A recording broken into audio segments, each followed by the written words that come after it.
네, 안녕하세요. 반갑습니다. 허준입니다. 안녕하세요. 윤지연입니다. 2019년 기해년은 여러모로 대한민국에게도 특별한 해입니다. 바로 100년 전 기민년 3월 1일에는 온 국민이 나라의 독립을 기원하는 만세운동을 했었죠. 맞습니다. 그리고 나서 대한민국의 시작을 알린 대한민국 임시정부가 수립이 됐습니다. 뜻깊은 역사가 시작된 지 올해로 100년째. 네. 바로 3.1절 임시정부 수립 100주년을 맞았죠. 네. 그 매년 독립을 위해서 희생하신 분들을 위해서 이게 저희가 당연히 감사하고 뭐 그분들을 기리는 일은 게을리하면 안 되죠. 맞습니다. 근데 또 이제 100년이라는 특별한 또 숫자가 있지 않겠습니까? 이 긴 시간이 흐른 뒤에도 대한민국에서 별탈 없이 잘 살고 있는 거 다 그분들 덕분이라는 거 잊으신 분들 잠깐 무릎 꿇으세요. 그래서 그냥 넘어갈 수가 없죠. 나라를 위해 많은 분들이 고생하고 또 희생했던 100년 전 이날을 다시 한번 되새기고 앞으로 어떻게 살아가야 하면 좋을 것인지 생각해보는 시간 특집으로 마련했습니다. 전문가 두 분과 함께합니다. 역사학자 한시준 교수님, 항일 독립운동사 연구자인 이민호 통일일보 지사장님, 안녕하세요. 반갑습니다. 반갑습니다.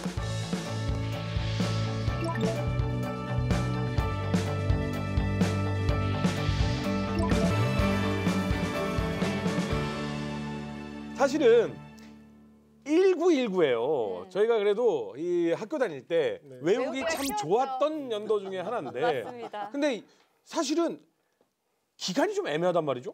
처음 아예 초반기 시작이라든가 아니면 좀 말미라든가가 아니라 중간 좀 애매하게 1919년이었는데 이게 무슨 숫자가 주는 의미 뭐 이리 와서 구해줘, 이리 와서 구해줘 이런 뜻도 아니고 왜 하필이면 이 연도 왜? 아이고 아닙니까?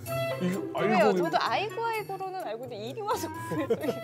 이리 와서 구해줘. 1919. 아이고 아니고요? 그거 좀 이유가 있습니까? 연도가? 그러게요. 이게 역사는 연도를 이렇게 이우는 게 아니라 왜 그렇게 됐는지라고 하는 걸 규명하는 게 좋죠. 네. 그래서 이제 지금 올해가 3.1 독립선언 대한민국 임시정부 100주년인데 네. 1919년에 일어나잖아요. 네. 왜 이제 1919년에 일어나게 됐을까? 우리가 1910년에 나라 빼앗겨서 45년 해방될 때까지 여러 기간 동안에 있는데 왜 하필 1919년에만 독립선언이 발표됐을까? 네. 그걸 좀 한번 이번 기회에 좀 생각해봐야 되죠. 아 이유가 있어요? 그러니까 분명히 어떠한 모든 거에는 시발점이 있는 것처럼 네. 어떠한 사건이 있지 않았을까요? 이제 1919년에 3.1 독립선언이 발표되고 대한민국 임시정부가 수립될 수 있었던 물론 여러 가지 얘기가 있지만 이제 직접적인 계기는 그 파리 강화 회의라고 하는 거예요. 파리 강화 회의.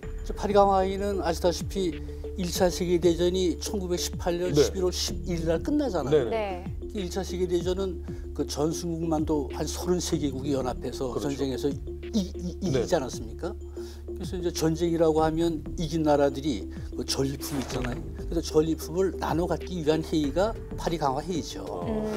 그래서 1차 세계 대전이 18년 11월 11일 날 끝나고 네. 바로 이제 19년 1월서부터 파리에서 강화 회의가 열린다. 이제 그때의 연합국의 이제 대표격인 미국이 1차 세계 대전이 끝나기 전에 미국이 좀 많이 차지하고 싶잖아요. 그래서 미국 대통령 윌슨이 이미 1918년 초에 그 전쟁에서 이기면 전리품을 어떻게 나눠 갖자라고 하는 조건으로 14개 조항을 제시를 하죠. 네. 근데 그걸 연합국 중에 받아들인 나라가 없어요. 왜요? 근데 이제 전쟁이 안 끝났으니까. 근데 전쟁이 막 끝나고 저 전리품을 나눠 가져야 되니까 회의를 해야 되죠. 네. 그러니까 미국은 자기들이 제시한 것을 연합국들이 받아들이도록 설득을 하죠. 그래서 윌슨 대통령이 직접 가는 경우도 있지만 대통령이 다 갈 수 없잖아요. 그래서 못 가는 나라들은 그 특사를 보냅니다. 네. 이제 중국도 그때는 연합국 중에 한 나라죠. 네. 중국에는 특사가 왔습니다. 네. 특사 이름이 그 크레인이라고 하는 사람인데 크레인이 와가지고 상해에서 그 연설을 했어요. 그 연설할 때 상해에서 활동했던 그 여운용 선생이 그 연설에 참여를 했습니다. 네. 여운용 선생이 영어를 잘하고 하니까 그래서 이제 그걸 듣고서 크레인을 만나고 싶어 하는데 한국의 뭐 청년이 크레인을 만날 수 없잖아요. 안 만나주죠. 그러니까 이제 중국의 대표로 파리 강화회에 참석하는 그 왕정정, 육진상 이런 사람을 찾아가서 크레인을 만나게 해달라고 부탁을 했습니다. 그래서 그 크레인하고 만났죠. 와. 이제 여운형이 만나서 우리 한국도 일본한테 나라를 빼앗겨서 지금 식민지 지배를 받고 있는데 우리 한국 사람들이 나라를 찾기 위해서 독립운동을 하고 있다. 우리도 파리 강화회에 우리 참석할 수 있냐? 냉정하게 보면 한국은 참석 대상이 아니죠. 그렇죠. 연합국이 아니잖아요. 그렇죠. 이 크레인이 엉뚱하게 한국도 참석할 수 있다. 라고 대답을 해줬어요. 뿐만 아니라 한국이 참석하면 우리 미국이 도와주겠다. 그걸 듣고서 영훈 형이 얼마나 그 흥분했겠습니까? 엄청난 일이죠. 그렇죠. 그래서 이제 돌아와가지고서 우리도 파리 강화회에 참석할 수 있단다라고 하는 것을 알려주고. 네. 그럼 뭐 누구 대표를 보내야 되잖아요. 그렇죠. 근데 파리 강화회가 국제회의인데 네. 개인이 참석할 수 없잖아요. 그렇죠. 그럼요. 그래서 이제 와서 우리도 대표를 파견해야 되는데 어떻게 해야 되느냐. 그래서 논의해서 결성한 게 신한청년당입니다. 그래서 이제 신한청년당을 결성을 해서 그 당 대표로 자격으로 파리 강화회에 보낸다. 파리 강화회에 보내니까 국제회의인데 가서 영어를 하고 그래야 되잖아요. 네. 그래서 이제 그 김유식 박사, 이 김유식 박사는 미국에 가서 그 박사학위하고 온 분인데 그 당시는 중국 천진에 남계대학 가서 교수를 하고 있었어요. 그래서 김유식 박사한테 사정 얘기를 하고 대표로 가겠냐고 그랬더니 그 양반이 가겠다고 그랬어요. 이제 김유식 박사를 대표로 보내는데 그럼 김유식이 대표로 가서 파리 강화회에 가서 뭐라고 우리 한국이 어떻게 독립을 원하고 있다. 발표를 한번. 독립을 위해서 한국 사람들이 어떻게 활동하고 있다. 가서 얘기를 해야 되잖아요. 그렇죠. 그런 자료가 없죠. 자리를 따로 안 만들어주니까. 그런 자료가. 그래서 이제 그 신한청년당을 주도했던 사람들이 이제 일본으로 국내로 만주로 연해주로 가서 우리도 파리 강화회에 참석할 수 있는데 우리가 어떻게 독립을 원하고 있다라고 하는 것을 제출해야 된다라고 이제 연락을 해주죠. 그래서 가장 먼저 일본에 있던 유학생들이 독립선언서를 작성을 해가지고 발표를 하는 것이죠. 그래서 그 독립선언서는 물론 이제 우리가 독립을 원한다라고 하는 것을 표시하는 의미도 있지만 우리 한국인들이 이렇게 독립을 원하고 있다라고 하는 것을 프랑스 파리 강화회에 전달하기 위해서 그렇습니다. 진짜 이건 부끄럽다. 그리고 이제 28 독립선언서 같은 경우도 일본 동경 한복판에서 유학생들 뭐 몇백 명이 모여서 독립선언을 한다고 독립해주겠어요? 그렇죠. 안 해주죠. 그 사람들의 목적은 그 우리가 한국 민족이 독립을 원하고 있다라고 하는 것을 파리 강화회에 제출하기 위해서. 그래서 그걸 초안을 작성해서 발표하기 전에 먼저 그걸 불란서어로 번역을 해가지고 파리 강화회로 보내는 거죠. 파리 강화회니까. 예. 그래서 그리고 또 그걸 영어나 독일어 이런 걸 다 번역을 해가지고 일본에 있는 각국 대사관에 보내고 이제 그렇게 하고 국내에서도 마찬가지입니다. 국내에서 일어난 3.1 독립선언도 이제 파리 강화회에 우리 한국이 독립을 하고 있다라고 하는 것을 증거물로 제출하는 것이죠. 그래서 3월 1일 독립선언이 제출되기 전에 이미 현순, 최창식, 현순은 기독교계에서 최창식은 천도교 쪽에서 먼저 상의로 보냈죠. 일단 지금 정리를 하자면 이게 약간 가슴 뭉클한 게 저희는 사실은 시험 보느라고 몇 년도 몇 월에 뭐, 몇 년대 몇 월에 뭐 이렇게 외웠잖아요. 그래서 사실 다 잊어먹었는데 세상에 이런 일을 알았다라면 저 평생 안 잊었을 거예요.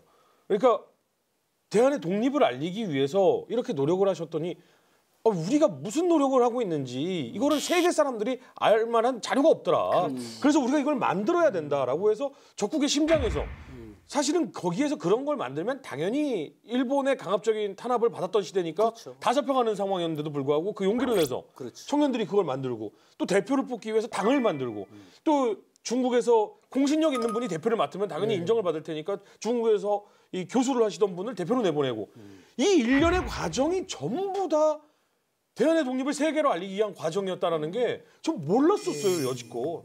근데 저는 그것도 놀라운 게 그러면 이 독립선언문이 한국에서 먼저가 아니라 진짜 방금 말한 대로 일본 그 한가운데서 먼저 선언이 됐다라는 거잖아요. 그렇죠. 네, 맞습니다. 그게 28 독립선언서가 사실은 이제 우리가 그 일제가 바로 됐을 때 뭐 1905년이나 이전에 또 독립선언서가 한국에서 나온 적은 있어요. 근데 이제 국제사회를 대상으로 그 자기네 독립에 대해서 선언을 하는 거는 동경에서 지금 제일 처음에 시작했다.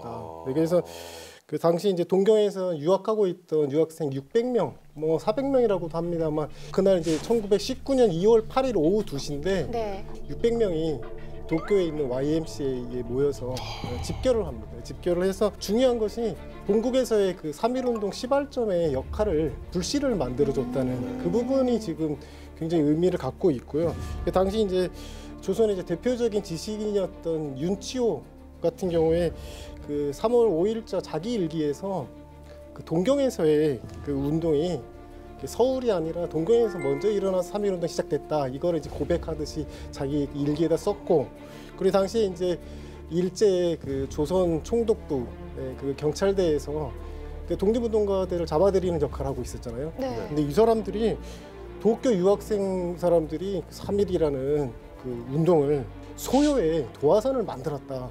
그런 평가를 하고 있어요. 그러니까 그 시기에 뭐 한국에 있던 분들도 그렇고 그 소위 단속하고 있는 일본 사람들도 그 동경에서 그 출발했다는 거를 이해를 하고 있었습니다. 그리고 그 시기에 보면은 그 발표를 하고 그냥 끝난 게 아니라 이 유학생들이 각기 흩어져서 중국으로도 가고 한국으로 돌아가고 그리고 자기 고향으로도 가서 이러이러한 선언문을 했습니다. 여러분들도 이 독립에 참가해 주십시오. 그것들에 대한 여론 활동들을 굉장히 부지런하게 하고 있었다.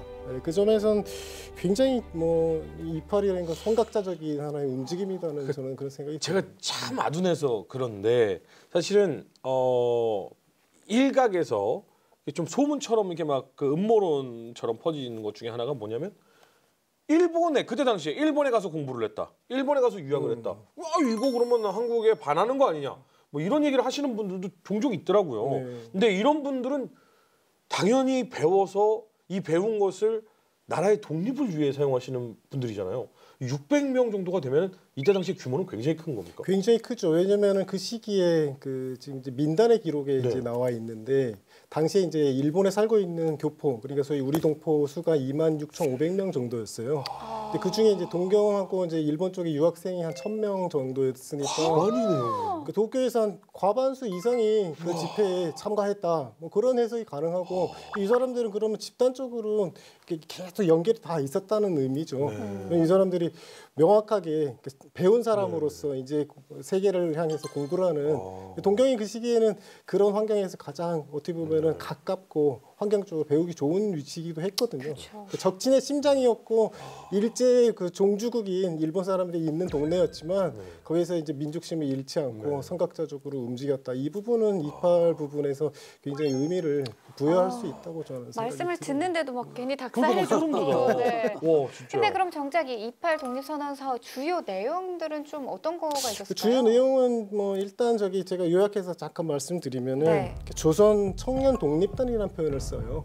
네, 조선 청년 독립단은 한일 합방이 우리 민족의 자유 의사에 따라 이루어진 게 아닐 뿐더러 우리 민족의 생존과 발전을 위협하고 동양 평화를 흔드는 원인이므로 독립을 주장한다. 그러면서 크게 이제 요건의 3가지 정도 주장을 합니다. 네. 첫째는 이제 한일 합방은 조선 민족의 의사에 반하는 것이다. 아하. 뭐 말이 안 된다. 네. 그리고 2번째, 일본은 조선 독립을 승인해야 한다. 아하. 그리고 3번째, 일본에 의한 조선의 보호와 합병을 앞장서서 승인한 미국과 영국의 그 죄를 야. 물을 의무가 있다. 뭐 이런 식의 굉장히 어떻게 보면 과격한 면에서도 강력한. 명확하게 그 제국주의에 대한 부분에 경고를 날리는 과격하면서도 전 세계적으로 명확해 근데. 네. 당신들에게도 네. 책임이 있다라는 걸 전달한 거잖아요. 이게 중요한 내용인 게 지금 딱 들으면서 이때 당시에 일본은 말 같지도 않은 소리를 했었어요. 우리가 원했다 뭐 이렇게. 누가 원했냐 물어보면 너 원했냐? 아무도 안 원했는데 니네가 원했대. 그러니까 그렇지 않다라는 것을 명확하게 얘기를 그렇죠. 해주셨고 그리고 이것에 대해서 전 세계 주요 국가들 너희들도 알고 있지 않느냐.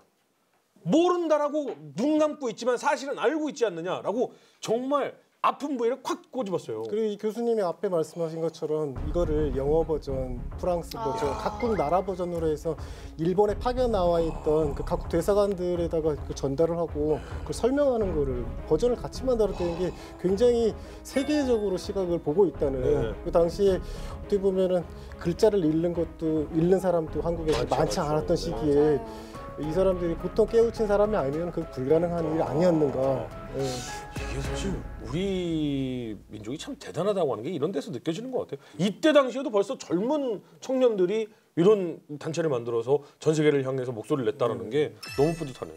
그리고 그동안에 그 서름이 얼마나 너무나도 힘들고 이 고통을 이루 말할 수 없기 때문에 다 같이 이렇게 단합이 돼서 한 것 같은데 이 28 독립선언이 결국 3.1 독립운동의 시발점이 됐다라고 말씀을 해주셨잖아요. 네. 그럼 3.1 운동은 정말 누가 주도적으로 이것을 시작하게 됐는지 움직임이 일어났는지 이것도 궁금하거든요. 이제 국내는 좀 상황이 다르죠. 그 이제 일제 조선 총독부가 직접 통치하니까 그렇죠. 참 마음대로 활동할 세죠. 수가 없고, 그래서 이제 그 3.1 독립선언서를 실제로 추진하는 것은 그 종교계, 그러니까 제일 처음에 기독교, 아하. 또 천도교, 또 불교, 요 세 종교계 지도자들이 비밀리에 모여서 3.1 독립선언서를 기초를 하고 또 그것을 발표하는 것을 다 그분들이 준비를 하죠. 천주교나 뭐 다른 종교는 없나요? 이제 일반인들은 잘 모르는 내용이지만 이게 이제 극히 비밀리에 추진되니까 그래서 이제 유교계가 조선 왕조 500년을 유지해 왔던 데 아니에요? 그때는 제일 그렇죠. 크다는 제일 거죠. 큰 종. 그렇죠. 거기도 연락을 했죠. 아, 근데 이제 그 비밀리에 추진해야 되니까 그 유교계에 연락하는 책임을 만해 한용운 선생한테 맡겼어요. 불교시니까. 네, 그래서 한용운 선생한테 유교계한테 연락해라. 그 당시 유교계 지도자는 그 미연우 곽종석 선생이라고 네. 이분 한경남도 거창에 있었어요. 그래서 만해 한용운이 이제 거창에 있는 곽종석한테 좀 한번 만나자고. 네. 이제 그 얘기를 듣고서 곽종석이 만해 한용운을 찾아가죠. 네. 와, 경남 거창에서요? 네, 근데 그때 당시 만해 한용운은 저기 설악산의 그 백담사라고 하는. 백담사요? 네. 그분이 들어가 계시던데 아닌가요? 맞습니다. 거기 주지였죠. 그러니까 곽종석 선생이 한용운이 백담사 주지니까 찾아가는데 백담사로 찾아가죠. 근데 이제 만에 한용운 선생은 서울에 와서 3.1 독립선언서 기초에 참여하느라고 서울에 와 있었어요. 아이고야. 그러니까 이 곽종석 선생이 이제 서울까지 찾아와서 한용운을 만났으면 네. 이 교계를 참여할 수 있었는데 곽종석 선생이 이 양반이 만나자고 해놓고 자리를 자기가 비우고 그게 괘씸하죠. 이 양반이 도로 내려갔습니다. 박 선생이 뒤끝이 살짝 있으셨구나. 그래서 결국 유교가 민족 대표 33인에는 들어가지 못했죠. 왜 전달이 안 됐을까요? 그러니까 그때 당시에는 전화가 있고 뭐 이런 게 아니니까 그냥 찾아가신 거죠, 그냥. 그렇죠. 네. 아하, 그래서 이제 막상 참. 3월 1일 날 3.1 독립선언서가 발표되고 네. 보니까 네. 유교가 빠졌잖아요.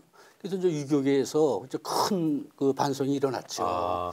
우리가 그래도 조선 왕조 500년을 나라를 그렇죠. 수행해왔던 그런 세력인데 그때 삐지지 말았어야 되는데. 그래가지고 이제 유교계에는 별도로 하기로 해서 그 곽종석 바로 제자가 김황이라고 하는 분인데 네. 김황이라고 하는 분한테 독립선언서를 작성을 하게 하죠. 그러니까 유교계도 네. 이 전체의 이런 제야 지도자들의 의견과 다르지 않다라는 것을 천명한 거네요. 그러면. 그렇습니다. 네. 그 독립선언서를 작성을 해서 경상도, 충청도 이 지역에 있는 유림 137명의 서명을 받아요. 그래서 그걸 받아가지고서 파리 강화회의로 보내죠. 그게 이제 결국 일제한테 발각이 돼서 137명 서명했던 사람들이 다 체포가 됐습니다. 그래서 이제 그걸 보통 역사에서 파리 장서 사건이다. 그런 거죠. 근데 그분들은 그 작성을 할 때 이미 서명을 했다는 것은 나 잡히더라도 그럼요. 난 내 뜻을 밝히겠다라고 그렇죠. 이미 한 거잖아요. 그러면 예. 훌륭하신 분들인데 다시 그러면 독립선언서로 돌아와서 3.1 독립선언서는 만해 한용운 선생님께서 쓰셨죠? 저 3.1 독립선언서를 기초한 것은 육당 최남선 선생이 기초를 하셨고 만해 한용운 선생도 관여를 하셨는데 네. 3.1 독립선언서 제일 마지막에 보면 공약 3장이라고 하는 게 있잖아요. 이제 그거는 만해 한용운 선생이 기초했다. 그렇게 알려져 있습니다. 그럼 3.1 독립선언서는 2.8 독립선언서랑 어떤 좀 차이가 있을까요? 3.1 독립선언서는 2.8 독립선언서하고 다르죠. 2.8 독립선언서는 이제 춘원 이광수 선생이 기초를 했고 네. 3.1 독립선언서는 그 육당 최남선 선생이 기초를 했는데 3.1 독립선언서는 아주 명확합니다. 3.1 독립선언서가 길잖아요. 네. 그렇지만 핵심은 첫 문장입니다. 첫 문장이요? 네, 첫 문장이 그 오등은 자의 조선의 독립국임과 조선인의 자주민임을 선언하노라 라고 하는 그 첫 문장이죠. 거기는 내용이 두 가지입니다. 하나는 우리가 지금 1910년에 일본에 나라를 뺏겼잖아요. 네. 우리는 지금 식민지 지배를 받고 있는데 우리 한국 민족은 일본의 식민지 지배를 우리는 인정하지 않는다. 우리는 부정한다. 우리는 독립국이다. 그 바로 첫 문장이 그 두 가지 의미를 가지고 있습니다. 우리는 독립국이다. 그렇죠. 우리는 너희들의 강압적인 지배를 인정하지 않는다. 그렇지. 이 두 가지가 그렇지. 첫 문장에 들어있다. 네. 근데 2월 8일 독립선언서, 3월 1일 왜 굳이 3월 1일이었을까요? 그 3월 1일이 잡힌 이유는 있었어요. 왜냐면은 그해 1월 21일에 네. 고종 임금이 승하를 하고 그 장례식 날짜가 3월 3일로 잡혀 있었습니다. 그래서 이제 3월 1일 전후로 해서 이제 서울로 한양으로 올라올 사람들이 굉장히 많이 있다. 일부러 이제 그날 전후로 해서 3월 1일을 일단 잡았다. 3월 3일이 그럼 났잖아요. 네. 뭐 여튼 겹치니까. 뭐 좀 빨리 오는 사람도 있을 테니 네. 3월 1일로 잡은 것 같고요. 예. 근데 이제 재밌는 거는 원래 이제 독립선언을 할 장소는 탑골공원 지금 파고다가 네. 종로에 있는 네네네. 거기로 잡고 있었는데, 비둘기 많은 곳. 예. 근데 거기 가면 이제 굉장히 많은 사람들이 죽거나 다칠 수 그렇죠. 있다 그런 많이 마음이 운집을 있어가지고 이제 이분들이 이제 태화관이라는 그런 장소로 가서 식당에서 이렇게 발표를 해요. 근데 맞아요. 그러니까 약간 숨어서 발표하듯이 네, 네. 했다라는 나중에 평가도 좀 있기는 있었는데. 하지만 네. 이제 그분들도 현장에서 다 일경에 붙들려 갔고, 그리고 이제 참 신기하게도 탑골공원에 남아있던 학생이라든가 그 노동자라든가 뭐 보통 일반적인 민초들이 그 독자적으로 또 거기서 이제 독립선언서를 발표를 하고, 그게 또 어떻게 보면 3일에 활화상처럼 이렇게 들불처럼 퍼져나가는 하나의 도화선을 만들었다. 아까 분명히 굉장히 비밀리에 이게 다 움직여졌다라고 했는데, 그럼 딱 그 당일에 일반 시민들은 어떻게 알고? 그건 3.1 독립선언이 발표되는 그날까지는 일반인들은 잘 모르죠. 잘 모르고 이제 그 3.1 독립선언을 준비하던 분들하고 또 이제 서울에 있던 그 전문학교 그 학생들 비밀 조직하고 이제 연계가 돼서 학생들 조직은 알고 있었어요. 그러면 그 탑골공원에 모여있던 그 핵심 그 수뇌부를 제외한 다른 어떤 이 일반 민초들은 독립선언서의 내용을 알고 그 독립선언서를 기초해서 발표를 같이 한 거예요? 3월 1일 당일 날은 일반 시민들은 3.1 독립선언 내용을 거의 모르죠. 그 3월 1일 날 탑골공원에서 발표되고 나서 네. 학생들이 이제 시위를 하고 태화관에서 발표를 먼저 하고 그다음 그렇죠. 잡혀가시고. 그렇죠. 예. 그래서 이제 애당초 계획은 지금 말씀하셨듯이 탑골공원에서 계획이 돼 있었는데 네. 민족 대표들이 태화관으로 옮겼어요. 네. 그 이유는 천도교가 네. 왜 1894년에 그 동학농민혁명이라고 하는 게 있잖아요. 네네. 그 동학농민혁명 때에 한 30만 명 정도가 희생을 당했죠. 그러니까 동학농민혁명을 이렇게 또 엄청난 사람이 희생을 당했는데 이제 이게 3.1 독립선언 할 때도 우리는 무장이 없잖아요. 네. 그렇죠. 비무장인데 우리가 만일에 독립선언을 하고 또 학생들이 그 독립선언을 하고 나서 이제 격해지면 시위운동에 들어갈 텐데 그러면 우리는 비무장인데 일본 경찰 군인들이 와서 진압하게 되면 또 엄청난 희생을 치른다. 그러니까 가급적 우리가 희생을 줄여야 된다라고 해서 학생들이 흥분하지 않게끔 별도로 대표들은 태화관에 모여서 한 거예요. 기껏해야 이제 몽둥이 정도 들고 있는데 총검 앞에서는 뭐 우후죽순이 그쵸. 그냥 목숨을 총알바지처럼 나가는 거니까.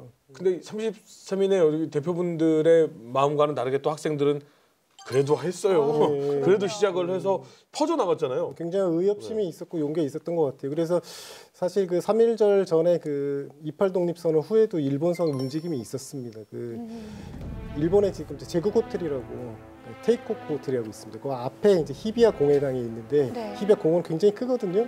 거기에서 이제 거리 시위를 기습적으로 또 2번씩 하고 이분들은 뭐 다 잡혀가면서도 하는데 그 앞에 있는 그 제국 호텔이 굉장히 좀 역사적으로 우리가 한번 조명해봐야 될 부분이라고 생각하는 것이 거기에 그 엄청난 큰 연회장에서 호랑이 시식회를 해요. 맞아, 그거 네, 근데- 그걸 대한민국을 의미한다 막 근데 이게 이래가지고. 이제 소위 한국의 그 네. 지도를 닮았다고 해서 일부러 조선 호랑이 시식회를 고관 대작들과 뭐 경제 관료들, 그 뭐 심지어 해외 사절까지 불러다가 그거를 막 성대하게 그 정도로 조선을 삼켰다는 거를 자기가 자랑하려고 했던 부분에서 그 현장 앞에서 지금 우리 그 유학생들이 목숨을 걸고 그렇게 싸웠던 거는 굉장히 또 하나의 그 사람들한테 울림을 준 게 아닌가 저는 그렇게 보고 있습니다. 그러면 서울에서 이제 탑골공원에서 모두가 다 같이 3월 1일 날 네. 독립운동을 했을 때 이제 이것이 전국적으로 퍼져지지 않습니까? 아니 근데 미디어도 없는데 어떻게 전국적으로 퍼지게 되는 거예요? 이런 종교 조직이 준비를 하면서 종교 조직이 이제 서울에만 있는 게 아니고 교단들이 그렇죠. 이제 비밀리에 이제 일정하게 연결된 데가 있죠. 그래서 가장 중심되는 데는 평양. 그게 이제 평양이고 신의주고 이제 이런 데는 이미 그 사전에 연락이 돼서 독립선언서도 전달이 돼서 서울하고 똑같이 하기로 했습니다. 각지에서? 그렇죠. 그러면은 3월 1일에 일어났나요? 그렇죠. 3월 1일 날. 각지에서 똑같이 원래 서울은 탁골공원에서 네. 그리고 이제 뭐 평양은 어디에서 그렇지. 어디에서 다 같이 우리는 이렇게 선언하노라. 그렇죠. 네. 국내뿐만 아니라 국내에서 독립선언하고 만세 시위운동이 전개된다라고 하는 소식을 듣고 네. 해외에 있는 교포들도 똑같이 그런 걸 하죠. 그래서 그 서간도도 그 많은 한국인들이 가서 그렇죠. 살고 있던 거주하고 있던 데 아니? 서간도. 그 서간도 유하연 그 삼원포라고 하는 데인데 네. 거기 이제 신흥무관학교가 있던 데 아닙니까? 네네. 거기서도 이제 3월 12일 날 그 교포들이 모여서 독립 축하회라고 하는 것을 열고 또 3월 13일 날 그 다음 날은 북간도 용정에서 네. 용정이 그 서전대야라고 하는 데서 한 1만여 명이 모여가지고 거기서 독립선언서 발표하고 또 독립시위 행진을 하고 용정에 있는 그 일본 총영사관이 있는데 일본 총영사관까지 시위를 하고 또 연해주에도 많은 한국 사람들이 가 있잖아요. 네. 연해주 블라디보스톡에서도 한국 사람들이 모여 사는 동네가 신안촌이라고 하는 데인데 거기서 또 독립선언을 낭독하고 독립시위운동을 하죠. 그뿐만 아니라 미국에 가 있는 교포들도 4월 14일 날부터 16일까지 그 필라델피아에서 그 시위운동을 하고 있어요. 미국까지. 뭐 필라델피아면 요즘엔 반도체 지수를 보는 곳인데, 야 거기서 독립운동을 했구나. 야. 그래서 3일 그 독립선언하고 나서 이제 시위운동이 일어났는데 네. 그 시위운동은 국내만 아니라 우리 교포들이 사는 전 세계 각지에서 다 일어났죠. 지금 뭐 국내에서도 그 저기 우리 장날이 있잖아요. 네네. 5일장 이렇게 네. 그 장날에 맞춰갖고 이게 동네마다 약간씩 날짜는 틀려요. 하지만 그 사람들이 때로 모여서 이걸 하고 또 밤에는 또 이제 등불을 들고 횃불을 들고 산 위에 올라가고 봉화를 비추듯이 해서 이쪽 동네 저쪽 동네 알게 저게 뭐 하는 거지 할 수 있게 사람 호기심을 독립운동이래. 네, 그러니까 이게 우리가 이제 일본의 종이 아니다. 네, 그거를 보여주고 있었던 거죠 액션에서. 근데 사실은 너무 가슴 뭉클한 얘기고 막 가슴이 뜨거워지는 이야기이긴 한데요. 이때 당시에 일본은 한국인들 정말 막대했었잖아요. 너무나도 고통이 많았었는데 그 앞에서 난 너희들의 지배를 인정하지 않는다. 우리는 독립된 국가다. 이 얘기는 나 죽여라. 이 얘기잖아요. 아무런 힘도 없는 사람들이. 근데 이 운동이 전국적으로 전 세계적으로 퍼져나갔다는 게 너무 가슴 뜨거워지네요. 그러니까요. 근데 저희가 또 교과서에서 배우기로는 이 3.1운동 이후에 네. 문화 통치로 전환됐다. 이렇게 배웠잖아요. 사실 이제 그 부분이 이제 3.1이 하나의 의미하는 하나의 전환점을 준 거라고 생각하는데요. 왜냐면은 그 전에 일본의 이제 식민 지배, 이렇게 조선을 집어삼키고 사람들을 다스릴 때 조선 사람들을 몽둥이로 때리면은 다 통한다. 그런 식으로 약간 무단 통치 기조로 가고 있었어요. 근데 네. 3.1 운동 하는 걸 보고 이 조선 사람들을 몽둥이로 때려갖고는 이게 잡을 수 있는 사람들이 아니구나. 우리가 식민 통치를 더 교묘하게 정교하게 하려면 좀 유화적으로 하지만 아주 전략적인 접근 방법으로 문화 통치를 하겠다. 그런 식으로 해서 약간 바꾸게 됩니다. 네. 근데 이게 3.1 운동의 또 하나 의미는 국내에서는 이제 뭐 그렇게 했지만 이게 다른 나라에도 영향을 미쳤다는 거예요. 3.1 운동이요? 예. 그러니까 3.1 운동이 그 중국판 뭐 3.1 운동이라고 얘기하는 5.4 운동이라든가 네. 그리고 인도의 그 간디가 무저항 비폭력 운동인데 그 단초 그 계기를 시발점을 3.1 운동을 보고 우리도 해야겠다 이렇게 갔습니다. 간디 선생님이 유관순 열사 보고 배운 거예요? 그러니까요. 예. 오. 그만큼 대단합니다. 근데 3.1 운동이라는 게 진짜 비폭력 운동이 될 수가 아니. 우리는 그 사실은 폭력할 것도 없었고 그쵸. 힘도 없었는데 그거를 그냥 진짜 우리 민초들의 목숨을 걸어놓고 한 거니까. 맞죠. 자랑스러운데요. 이런 역사를 우리는 이렇게 배워야 된다라는 생각이 좀 드는데 전 세계적으로 3.1 운동이 일어났을 때 사실 이때 당시는 그냥 원래 식민지는 식민지야. 그리고 식민지 지배받는 사람들도 그냥 우리는 뭐 영국의 식민지, 우리는 어디령 뭐 이러면서 그냥 맞아요. 살던 시기잖아요. 그 지금 거기 3.1운동이 일어났던 20세기 초반은 제국주의 열강의 시대거든요. 뭐냐면 지구촌 전체에서 90% 인구 사람들이 식민지 상태였어요. 그러니까 이제 뭐 식민 지배를 당하는 민족과 나라가 어마어마하게 많은데 어떻게 보면 거기서 유일하게 예외가 있었던 게 우리나라입니다.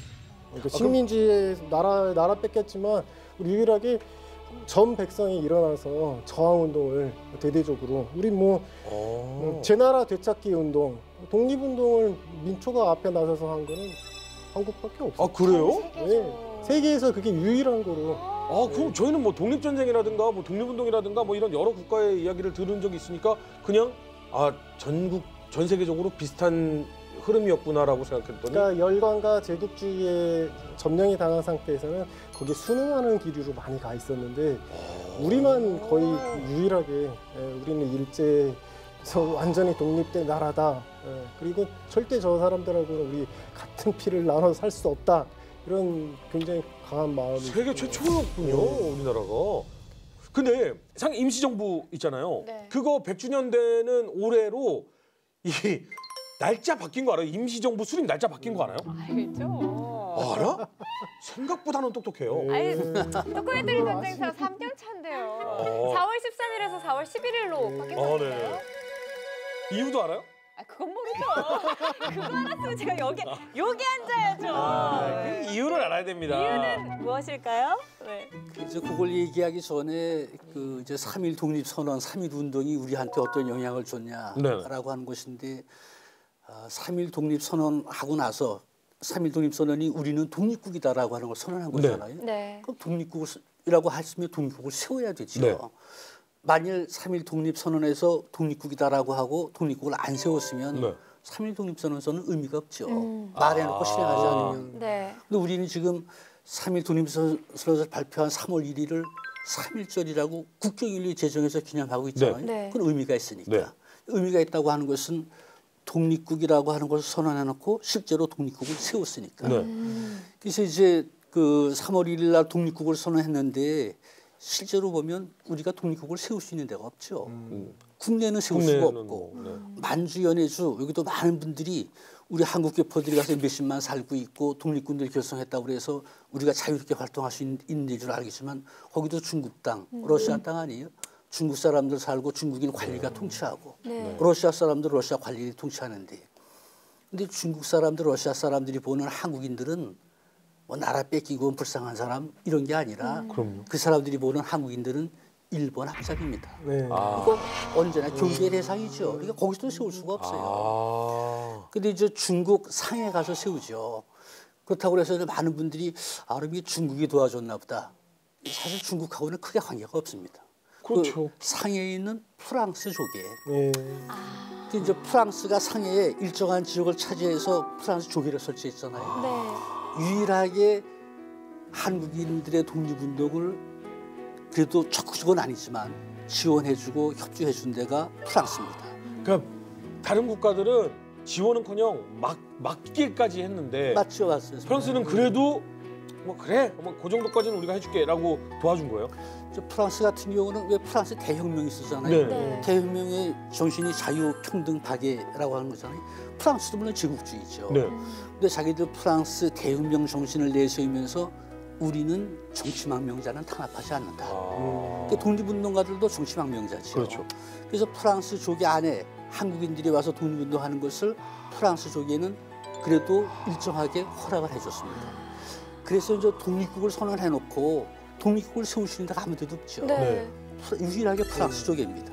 아유. 그래서 상해 프랑스 조계에서 세우는 것이죠. 상해에서 유일하게 그래도 가능한 숨을 쉴 수 있는 공간이었네요. 그러니까 저는 오히려 연해주 만주가 안 되는데 상해는 오히려 중국의 중심부인데 이게 가능해라고 했더니 프랑스. 그러니까요. 그렇죠. 중국이라고 많은 했었거든요. 많은 분들이 늘 상해로 공부를 했기 때문에 치외 그 복권 상해. 지역이었던 거. 그래서 4월 11일이라고 하는 것은 그 3월 1일 날 독립국을 선언해놓고 많은 분들이 이제 상해로 가죠. 네. 그래서 프랑스 조계로 모여서 그분들이 이제 4월 10일 날 밤 10시에 회의를 열어서 다음 날 4월 11일 네. 오전 10시까지 네네. 밤새워 가면서 회의를 해서 네. 거기서 이제 독립국의 국호는 뭐라고 돼 있냐. 어. 그래서 국가의 이름은 대한민국이라고 정하자. 네. 라고 국가를 먼저 대한민국으로 정하고 그다음에 이제 국가라고 하는 형체가 없잖아요. 네. 국가를 유지하려면 정부가 있어야 정부가 되죠. 있어요. 그래서 이제 거기서 국무총리를 행정수반으로 하고 뭐 내무부, 외무부 이래서 행정부서 6개를 정하고 네. 그리고 국무원 선출하고 헌법 제정하고 다 했네. 네. 그래서 4월 11일 날 오전 10시에 국호를 대한민국으로 해서 임시정부를 수립한 것이죠. 대통령은요? 그때는 이제 행정수반 명칭이 그 당시는 국무총리였습니다. 아, 그러니까 약간 그 의회 제도를 약간 가는 쪽이군요. 그렇죠. 대통령은 조금 이따 19년 네네. 9월 11일 날 새 정부가 통합할 때는 행정수반 명칭을 대통령으로 했습니다. 근데 그 전에는 국무총리였습니다. 근데 사실 지금 임시정부 얘기가 나와서 그런데 원래 임시정부를 일본군이 그 급습을 해가지고 거기에서 나온 자료를 가지고 4월 13일로 사실은 저희가 여지껏 100년 동안 그렇게 알고 있었잖아요. 근데 왜 4월 11일로 된 거예요? 지금 봐봐요. 4월 11일 날 이 모든 게 이루어진 거잖아요. 오전 10시에 회의를 통해서 바뀌어야죠. 근데 이제 왜 그것은 근데 여지껏은 그렇게 온 거예요? 우리가 이제 지금 말씀하셨듯이 대한민국 임시정부 수립 기념일이 네. 정부의 기념일로 제정해 놨잖아요. 네. 네. 그걸 제일 처음 우리가 해방되고 나서 그걸 임시정부 수립 기념일을 기념하지 않았습니다. 그러다가 이제 1990년 90년대에서부터 정부에서 대한민국 임시정부 수립 기념일을 제정을 해서 기념식을 했죠. 꽤나 오래 있다가 된 거군요. 그렇습니다. 예. 그래서 그때 이것을 4월 13일 날이라고 지금 우리 허준 선생님이 말씀하셨듯이 일본 쪽 자료를 네네. 보고 4월 13일 날이라고 그래서 정부에서 4월 13일을 네. 임시정부 수립 기념일. 그래서 그걸 지금까지 이렇게 해왔죠. 네. 근데 이제 그동안 임시정부 관련된 자료들이 꽤 많이 찾아지고 했죠. 네. 근데 임시정부 자료를 보면 임시정부 분들은 자기들이 정부 수립을 했다. 그 기념식을 그분들도 하죠. 네. 그분들은 4월 11일 날 했습니다. 그러니까 우리가 자료를 잘못 보고서 엉뚱한 날을 수립기념일로 잡아서 잘못한 아이고야. 것이죠. 28년이나 잘못해왔네. 그렇습니다. 횟수로 따지면 그렇죠. 그래서 이제 그걸 바로 잡아서 올해서부터 4월 11일 날 임시정부 수립 기념일이다. 그렇게 제정을 해놨습니다. 그때 당시에 그 일본이 적어놨던 그 자료는 한마디로 잘못 오기가 된 거였던 거예요, 그러면? 일본 사람들은 정확하게 적어놨는데 그걸 일본 말을 우리가 해석할 때 그걸 잘못 해석을 해서 그랬습니다. 아, 그렇구나. 혹시라도 이렇게 뭐 한잔 하시거나 친구들하고 커피 한잔 하실 때 얘기가 나왔는데 에이, 임시정부 수립 기념일은 4월 13일이잖아 라고 했을 때 무슨 소리? 이래서 전쟁사를 봐야 된다라고 좀 얘기해 주시고 4월 11일입니다. 1일인 걸로 기억을 해주시면 좋겠습니다. 3.1 운동 하면요. 네. 사실 가장 먼저 떠오르는 사람은 유관순 열사잖아요. 근데 사실은 이 모든 과정 안에서 얼마나 많은 사람들이 참여를 했으며 얼마나 많은 사람들의 희생이 있었을까. 우리가 그래서 이번 기회에 독립운동가들을 한번 좀 짚어보는 시간을 갖는 게 굉장히 의미 있을 것 같은데요. 혹시라도 우리가 좀 기억에 잘 남지 않는, 하지만 꼭 알아야 하는, 물론 한 명 한 명 다 기억하고 알아야 하지만 좀 의미 있는 분들 한 번씩 짚어보도록 할까요? 먼저 일제 때 해외 3대 독립의거가 있었어요. 이거 주로 1932년 전후로 일어나는데 윤몽길의 홍콩 의거, 그리고 이봉창 의거, 그리고 상하이 이제 6.3당 의거, 이렇게 세 개가 뽑히는데 저는 이제 일본 쪽에 대한 얘기를 하고 싶은 것이 이봉창에 대한 얘기를 하고 싶어요. 먼저. 그래서 이봉창 같은 경우에는 그 독립운동사에서 새로운 하나의 전기를 마련했던, 물론 지금 3.1절하고의 시대적 격차는 있습니다. 13년이라는 시간이 지났기 때문에. 네. 하지만 1932년도에 그 소위 일본 도쿄의 에도성, 그러니까 이제 천황이 살고 있는 그 집으로 천황이 행렬이 이제 돌아가고 있을 때 그 경시청 앞에서 이봉창 의사가 폭탄을 탁 던집니다. 일왕을 향해서? 예, 그래서 그게 왜 의미가 있냐면은 일본 제국주의가 활개를 치던 시기였거든요. 왜냐면 일본이 이제 만주국을 살리고 하고 중국 대륙을 이제 삼키기 직전까지 가는 굉장히 뭐 앞으로 싹 계속 나가가는 그런 관계였습니다. 네. 그러면 당시 이제 독립운동가들은 유괴감이 있었습니다. 일본이 이제 중국 대륙까지 접수를 했을 경우에 그렇죠. 우리의 이제 독립은 요원하다. 우리는 이제 독립할 가능성이 없어진다. 그런 이제 소위 좌절하기 쉬운 그런 타이밍에 일본의 상징이라고 하는 초랑을 향해서 폭탄을 이렇게 던지는 사람이 나타난 거예요. 도쿄 한복판에서.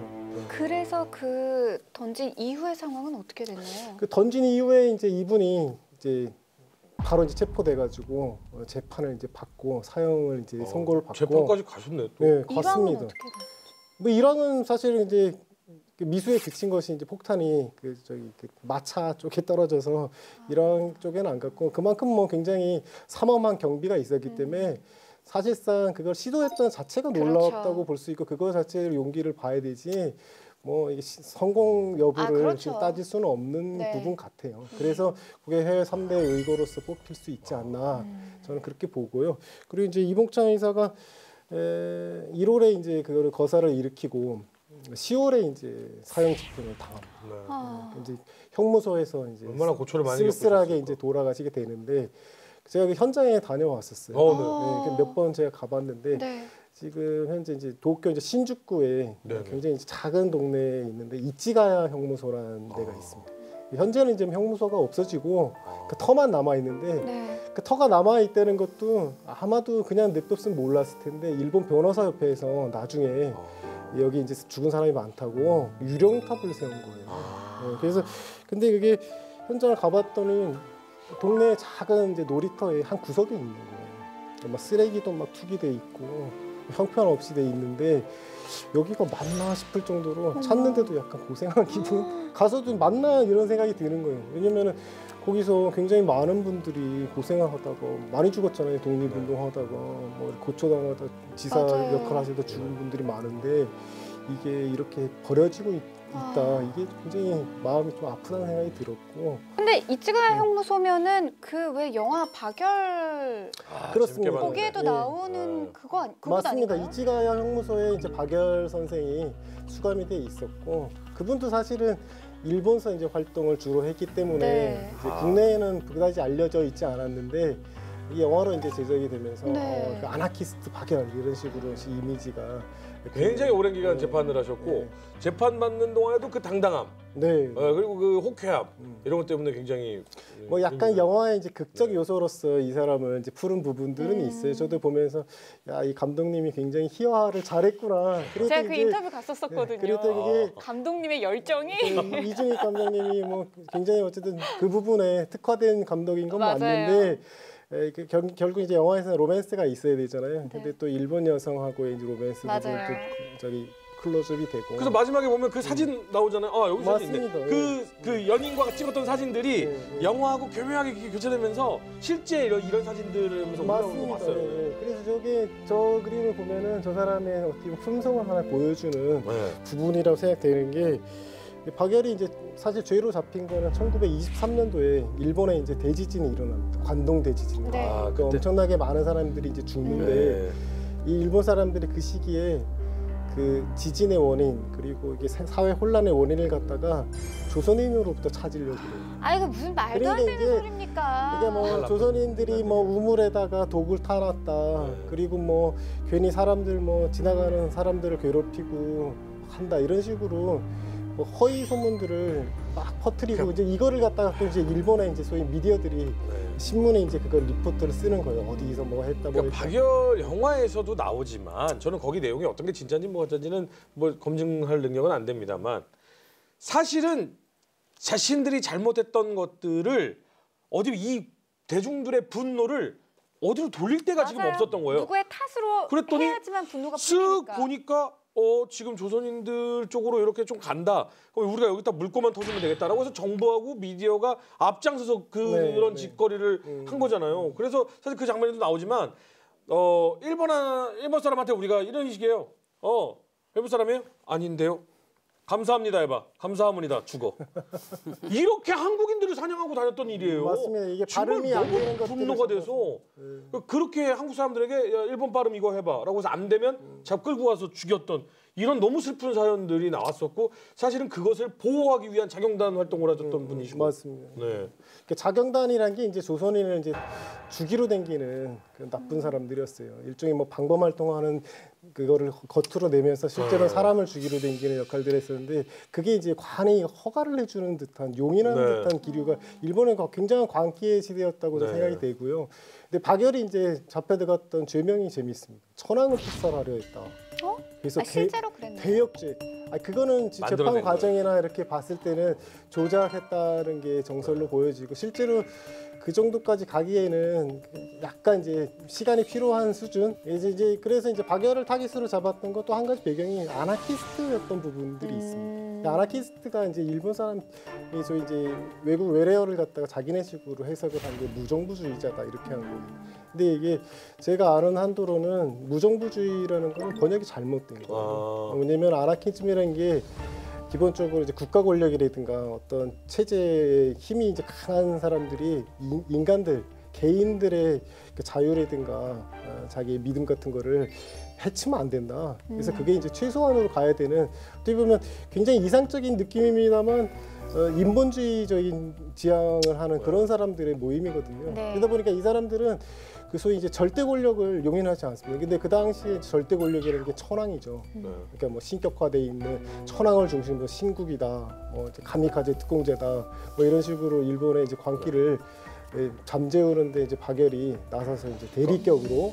근데 이제 이분이 이제 재판 과정이 굉장히 재미있는 게 네. 한복을 입고 나오겠다. 네. 이제 일본 여자인 그 가네코 후미코까지 같이 옷을 입혀갖고 한복으로 나왔고 재판장을 이제 꾸짖고 네. 그리고 이게 식민 독재가 이게 잘못됐다. 그거를 이제 항변을 이렇게 해대는. 그럼 뭐 그 시기로는 뭐 참 저게 가능한가 싶을 정도의 그런 의기를 보였는데 그러다 보니까 뭐 일본서도 이 조선인은 좀 특이한 사람이다. 대단하다. 뭐 이런 식의 기류로서. 근데 반대로 이제 거꾸로 보면은 박열을 갖다가 띄워주면서 다른 사람들을 잡아서 이제 취조할 수 있는 하나의 근거로 삼은 부분도 있습니다. 그래서 이렇게 박열 열사는 그러면 어떻게 어디에서 그러면 순국을 결국은 박열 이제 박열 의사가 이제 그 아주 재미있는 기록 하나 또 남긴 게 다음 이야기. 역사를 바꾸었지만 역사에는 기록되지 않은 독립투사들의 이야기. 그 숨겨져 있던 스토리가 전격 공개됩니다. 이봉창 의사에 대해서 우리가 잘못 알고 있는 게 많은데 이봉창 의사가 준 파장은 엄청난 변화를 일으켰어요. 이 재판이 얼마나 부조리하고 잘못된 건지를 알 수 있다. 판사를 꾸짖습니다. 미국 소련이 보는 한반도라고 하는 것은 일본이 차지하고 있는 땅. 근데 그 사람들이 한반도를 오랫동안 차지하지 못하고 3년 만에 한국 사람들한테 줬습니다. 임시정부가 만약에 가만히 있었다. 연합국의 신탁통치 국가가 돼버렸겠죠. 그렇죠. 오늘 방송 보신 분들이라면요. 대한민국 독립에 대해서 절대 잊지 않을 것 같아요. 맞아요. 그러니까 제발 이런 교육을 해줘야 되는데 저희가 해드리니까 저희 방송을 보시면 되겠습니다.